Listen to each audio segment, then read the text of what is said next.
एक बड़ी छोटी सी कहानी है 3 राहगीरों की, 3 पैसेंजर्स की। अलग अलग दिशा से आ रहे थे और जंगल में एक बड़े पेड़ के नीचे विश्राम करने के लिए जब बैठे तो तीनों की मुलाकात वहां हुई। तीनों आपस में जानकारी बढ़ा रहे थे, कहां से आए हो, कहां जा रहे हो, क्या करते हो, ये वो। तीनों दिखने में एक जैसे थे, लेकिन तीनों के हाव भाव अलग अलग थे, एक्सप्रेशंस अलग अलग थे। पहला वाला बड़ा निराश लग रहा था, थका हुआ लग रहा था। दूसरा वाला थका हुआ लग रहा था लेकिन निराश नहीं लग रहा था। और जो तीसरा था वो बड़ा प्रसन्न लग रहा था, मुस्कुरा रहा था। तीनों के पास में 2-2 झोले थे, 2-2 बैग्स थे। एक बैग आगे लटका रखा था, एक झोला पीछे लटका रखा था। और तीनों की कदकाठी एक जैसी थी। तीनों की बातचीत चल रही थी, तभी इनकी नजर पड़ती है कि सामने की तरफ एक जो पेड़ था उसके नीचे एक महात्मा जी बैठे हैं और वो इन तीनों को देख करके मुस्कुरा रहे हैं। पहले तो इन्होंने इग्नोर किया, फिर इनको लगा कि महात्मा जी तो मुस्कुराए जा रहे हैं हमें देख देख के, ऐसी क्या बात हो गई। तो तीनों अपनी जगह से उठे और गए, महात्मा जी को प्रणाम किया और कहा, महाराज आप हमें देख करके हंस क्यों रहे हो? हम कोई जोक कर रहे हैं, मजाक कर रहे हैं, आपको हमें देख करके हंसी क्यों आ रही है? हम दिखने में बेढंग से हैं, क्या दिक्कत है? महात्मा जी ने कहा, बेटा मैं तुम्हारे प्रश्नों का उत्तर दूं उससे पहले मैं तुमसे एक प्रश्न करता हूं, उसका उत्तर दो। मेरा प्रश्न ये कि तुम तीनों के पास में 2-2 झोले, अगर मैं तुमसे कहूं कि लोगों की अच्छाई को एक झोले में रखना है, बुराई को एक झोले में रखना है, तो तुम कौन से झोले में क्या रखोगे?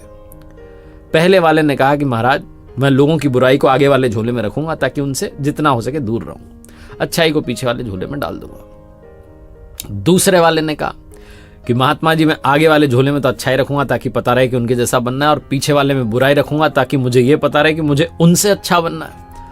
और तीसरे वाले ने कहा, महात्मा जी मैं आगे वाले झोले में उनकी अच्छाई रखूंगा ताकि देखता रहूं कि दुनिया कितनी सुंदर है, और पीछे वाले झोले में उनकी बुराई रखूंगा और उस झोले में, उस बैग में एक छोटा सा छेद कर दूंगा ताकि जैसे जैसे मैं चलता चलूं वैसे वैसे बुराई छन करके नीचे आती रहे और एक समय ऐसा है कि वो बुराई का झोला खाली हो जाए।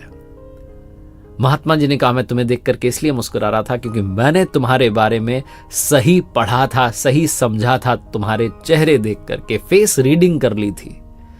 ये जो तुमने जवाब दिए यही तुम्हारी इस यात्रा का सार नहीं, जीवन यात्रा का भी सार है।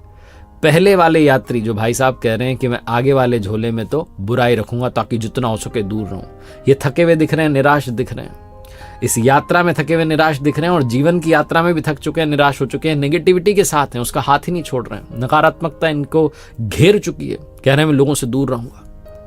दूसरे वाले भाई साहब थक चुके हैं लेकिन निराश नहीं है। ये थक इसलिए गए क्योंकि आगे के झोले में अच्छाई रखेंगे, लोगों की तरह बनना चाहते हैं, लेकिन पीछे बुराई रखेंगे, लोगों से अच्छा बनना चाहते हैं।